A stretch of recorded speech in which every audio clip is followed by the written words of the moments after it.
guys, so update ko lang po kayo sa aking paggamit ng RYXSkin Sincerity Starter Kit. So today is Friday and pang day 10 ko na po ito.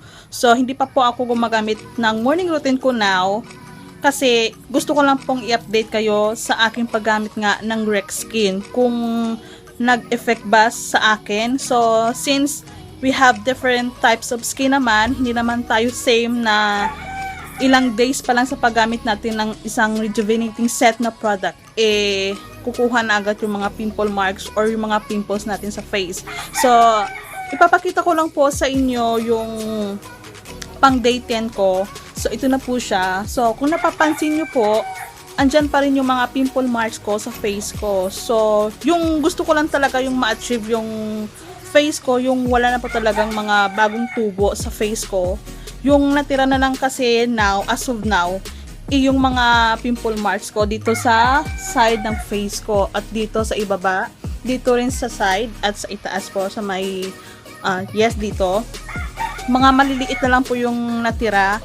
So, yung paggamit ko ng RYXSkin pang na pansin ko siya mga day 5 I think.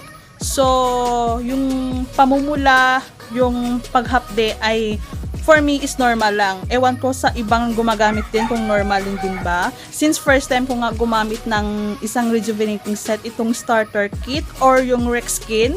So, first time ko po kasi gumamit nito and hindi po ako nagdalawang isip na mag-try at magamit ng isang product na which is ang RYXSkin. Kasi nabili ko po siya sa kilala ko dito rin sa amin sa 450 pesos. So, hindi ako nagdalawang isip nga na mag-try kasi yan naman yung isa sa mga gusto natin na may problema, especially sa atin sa face, na gusto talagang makuha yung ating mga pimples, yung mga blackheads, whiteheads, or yung pamumula, or yung mga as in malaking pimples talaga yung tumutubo sa face natin. So, okay lang sa akin kasi medyo yung tumutubo kasi sa face ko mga maliliit, hindi talaga as in malaki yung tubo ng pimples sa face ko. So ito na nga, update ko lang nga kayo guys. Ito, nakikita nyo ba?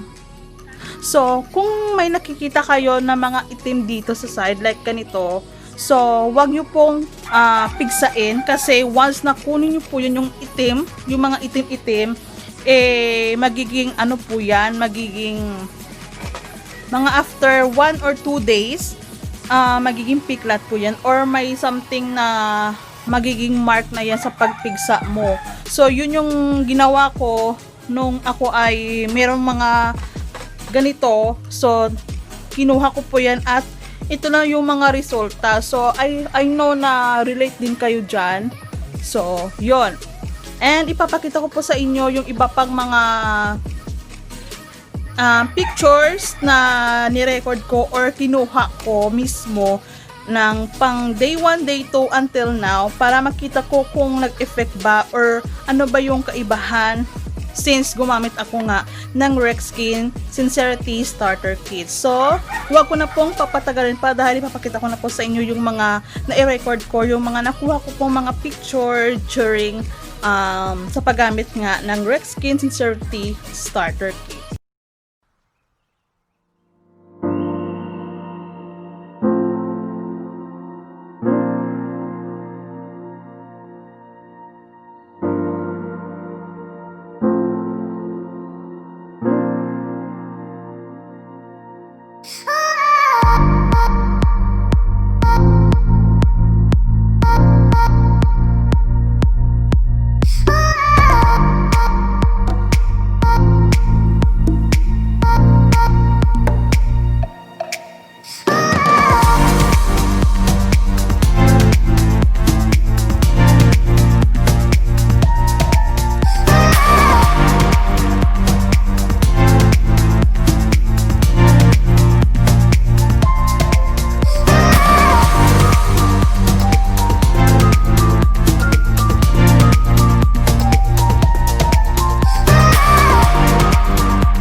Thank you.